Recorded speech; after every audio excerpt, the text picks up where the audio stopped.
नमस्कार मित्रों, मैं अरविंद रामावत एक बार फिर आपका स्वागत व अभिनंदन करता हूं। राजस्थान के इतिहास का अगला टॉपिक पढ़ना शुरू करेंगे और उसमें हम पढ़ेंगे, हमने पिछले वीडियो में सभ्यताओं के बारे में पढ़ लिया था। राजस्थान की सभ्यताएं पूरी की पूरी पढ़ ली। अब हम पढ़ेंगे सभ्यताओं के आगे का कालखंड, यानी आर्यों के बारे में।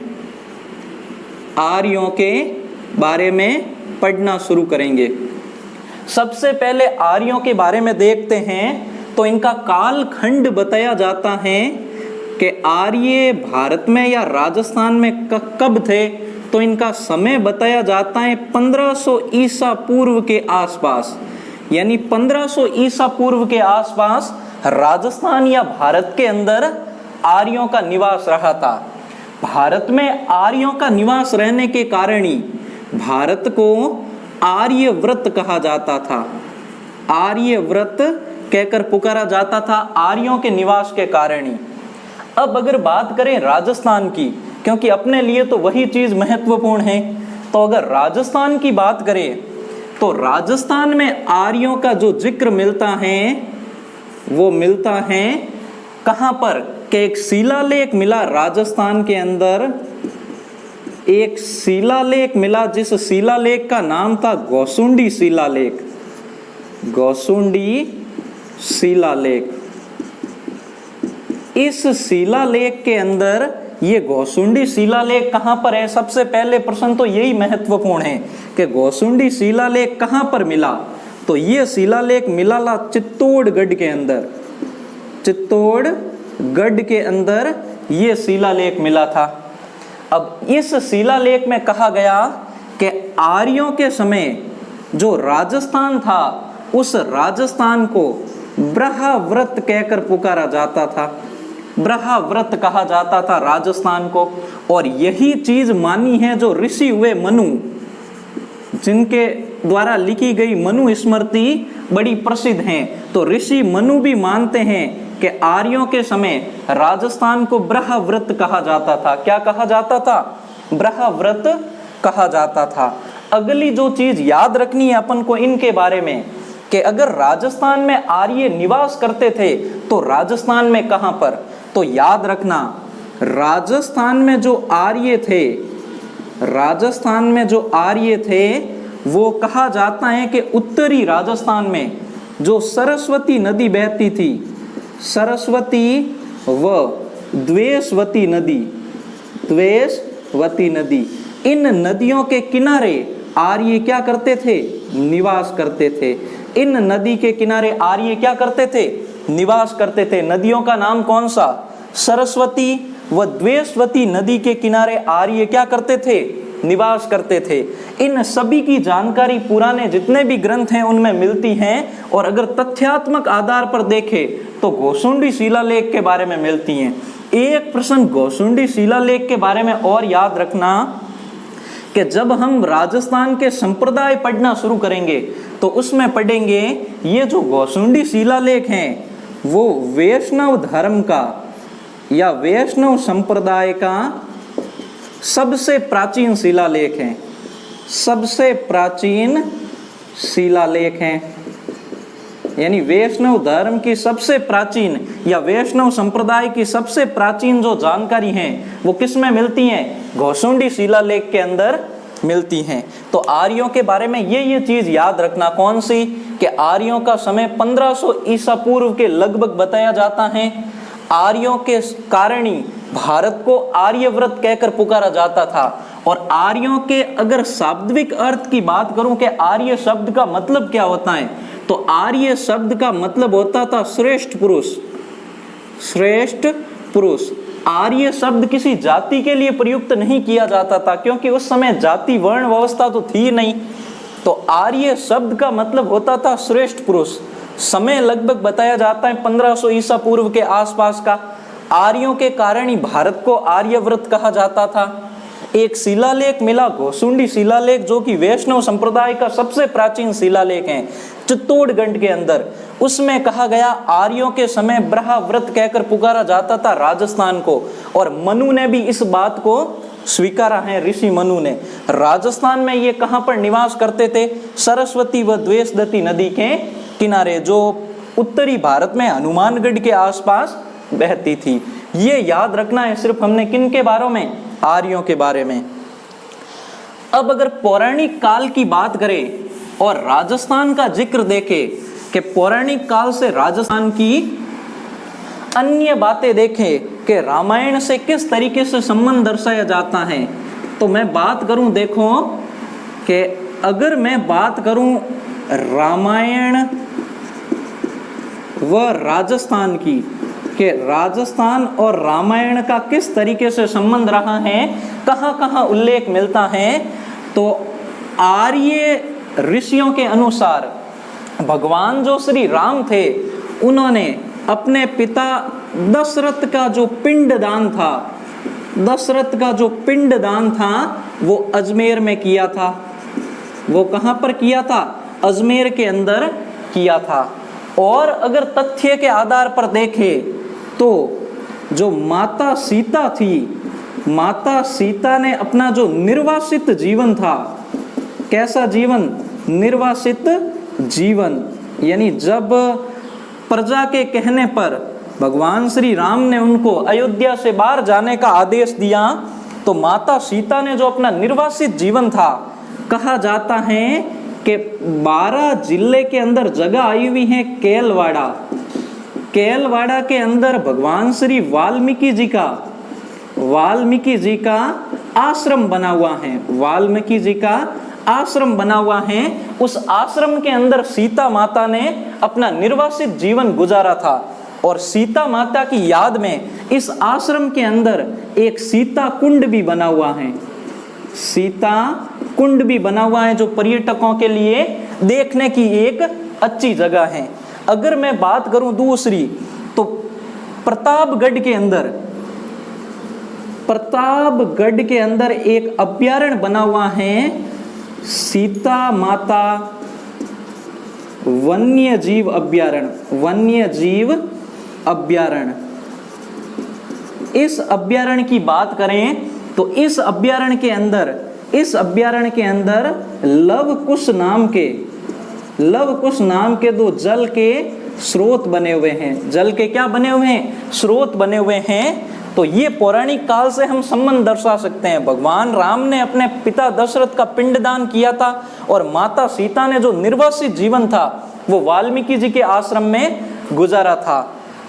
अब अगर अगला देखें, हम आगे देखें और जगह के बारे में, तो पौराणिक कथाओं के आधार पर हम कह सकते हैं कि जो रावण थे, टोक में आया हुआ है एक शिव मंदिर, टोक के अंदर आया हुआ है शिव मंदिर। कहा जाता है इस शिव मंदिर में रावण ने अपने जो 10 सिर थे वो भगवान महादेव जी को अर्पित कर दिए थे। यानी भगवान महादेव जी को अपने 10 सिर चढ़ा दिए थे।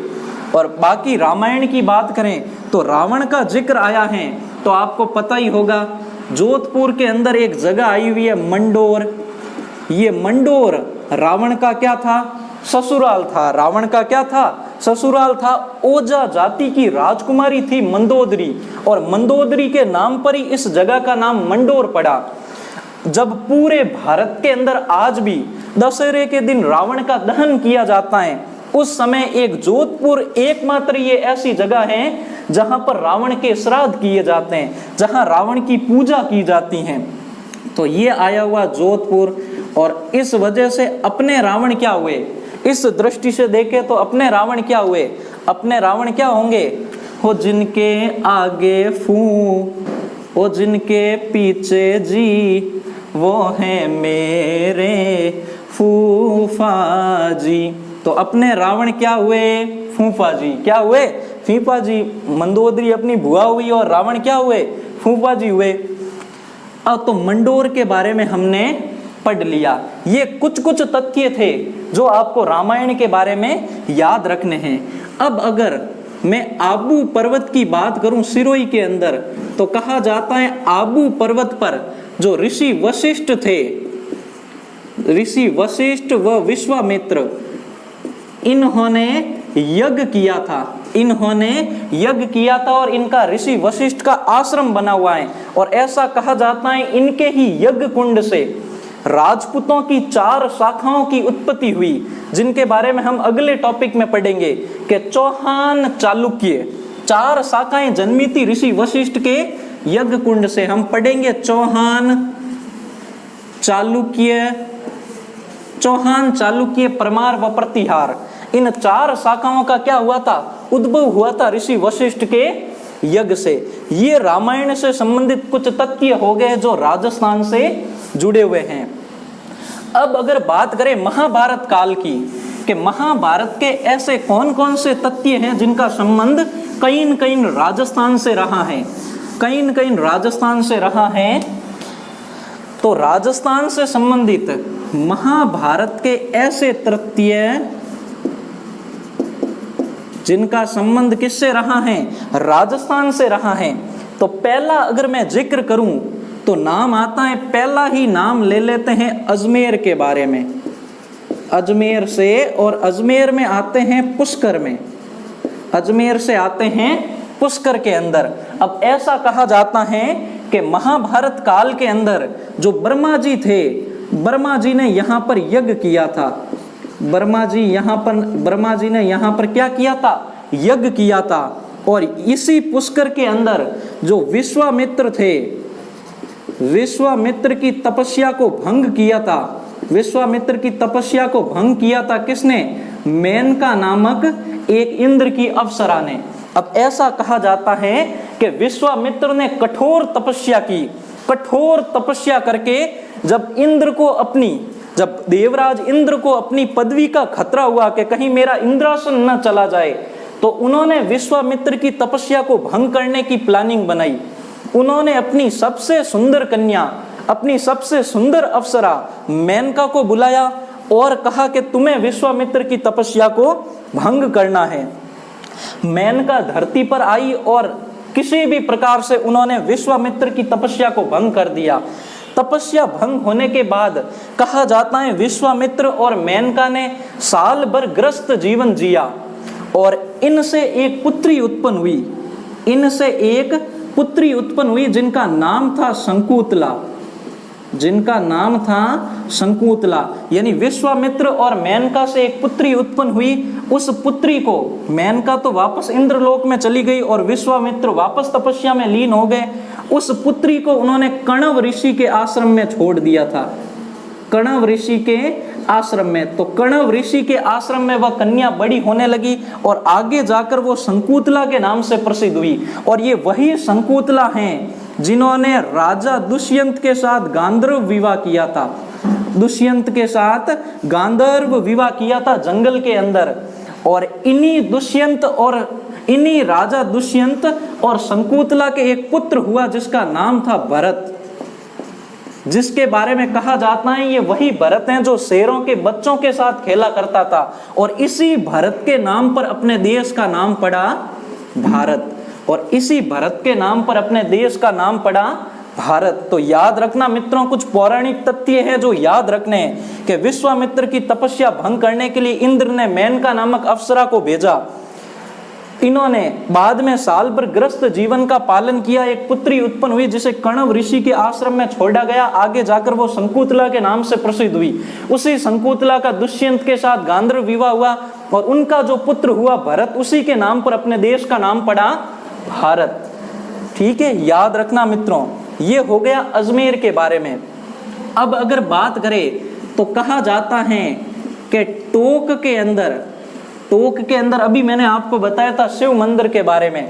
कहा जाता है टोक के अंदर जो भगवान परशुराम थे, भगवान परशुराम ने तपस्या की थी, परशुराम ने तपस्या की थी। याद रखना, अगर मैं बात करूं तो याद रखना कि एक आया हुआ है लीलाधर पर्वत, लीलाधर पर्वत, वो भी कहाँ पर है, ये भी टोक के अंदर ही है। ठीक है, तो यहाँ पर भगवान कृष्ण और रुक्मणी का क्या हुआ था, विवाह हुआ था। भगवान कृष्ण व रुक्मणी का क्या हुआ था, विवाह हुआ था। अगली बात करें तो चूरू के अंदर आया हुआ है, एक जगह है द्रोणपुर, द्रोणपुर। कहाँ पर? चूरू के अंदर। कहा जाता है जो कौरवों और पांडवों के जो गुरु थे द्रोणाचार्य को, उनको ये गांव उनके गुरु दक्षिणा के रूप में मिला था। अगर मैंने आपको पढ़ाया था आगे बैराट नामक जो जगह है जयपुर में आई हुई, बैराट के अंदर जो पांडव थे उन्होंने अपना 13वां अज्ञातवास बिताया था जिसमें उन्हें छिपकर रहना था। तो बैराट के ही राजा थे जिनके यहाँ ये 5 पांडव छिपकर रहे थे। तो ये तथ्य मिलते हैं हमें महाभारत के अंदर। अगले वीडियो के अंदर हिस्ट्री का हम आगे से आगे टॉपिक पढ़ता जाएंगे। ये अपना टॉपिक कंप्लीट हुआ मित्रों।